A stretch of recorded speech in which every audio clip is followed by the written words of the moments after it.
The night I told him he was just a co-parent. And he believed me. The laundry was overflowing again. Piles of mismatched socks and crumpled baby clothes.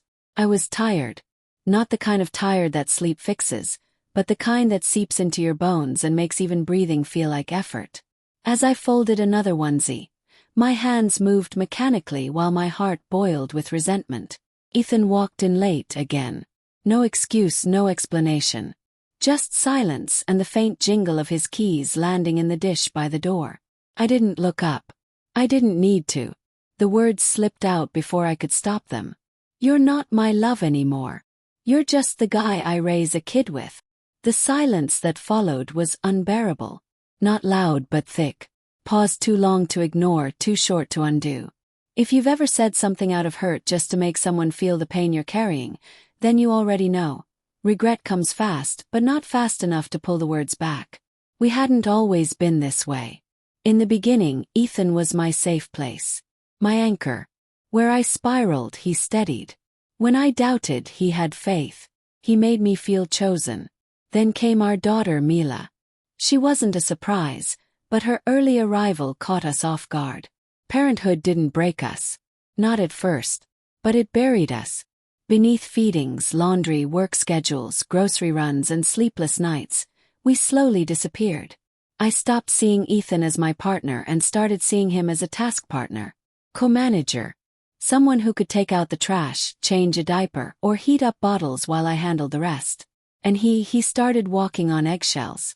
Unsure. Quiet. Always exhausted. Always second-guessing. I grew cold. Resentful. Bitter. I wanted help, but I didn't know how to ask without sounding angry. I wanted connection, but I didn't know how to reach through the fog of disappointment.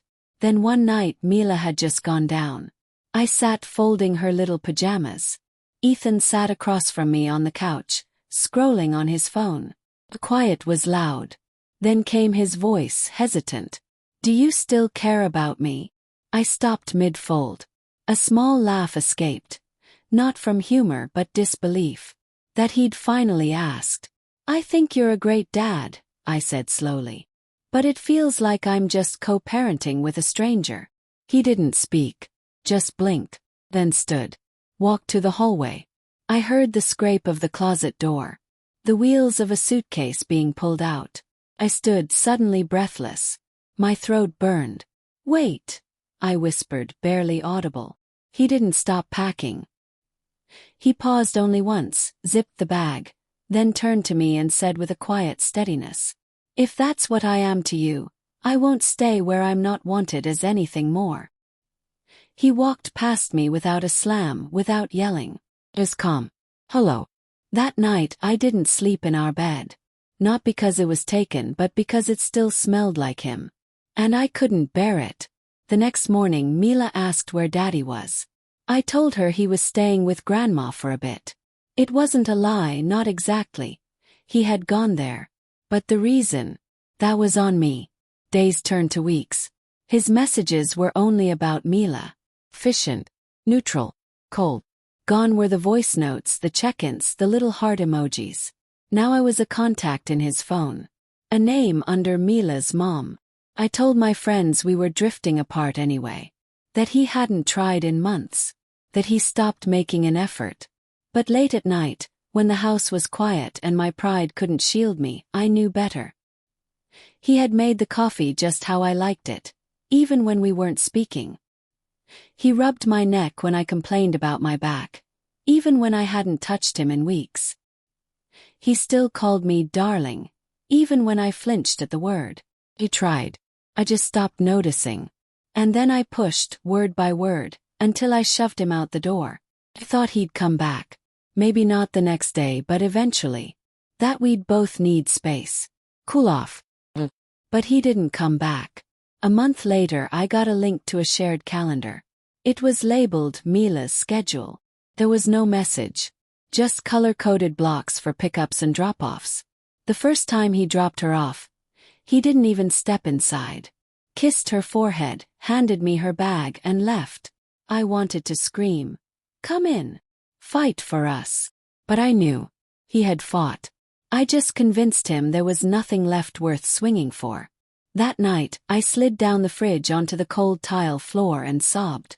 Not because he left in anger, but because he didn't. He left when he finally believed I didn't love him anymore.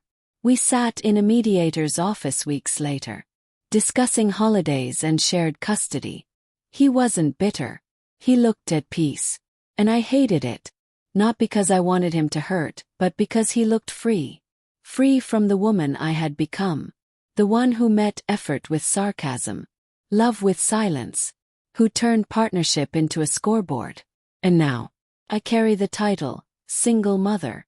And the memory of the night the man who loved me stopped trying because I told him to. 6 months later we still text. Mostly about Mila. Sometimes he asks how I'm doing. And I type, I'm okay. But I want to say, I'm not. I miss the version of us that didn't let this happen.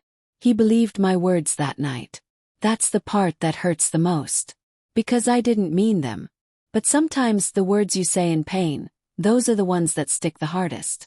If you've ever pushed someone away before they could abandon you. If you've ever said something just sharp enough to make them believe you didn't care, only to regret it forever, you are not alone. Here's what I've learned. You don't always lose someone in a fight. Sometimes you lose them in the silence that follows. Not because they stopped loving you, but because they finally accepted that you didn't love them the way they needed. And by the time you realize what you've lost, they're already gone.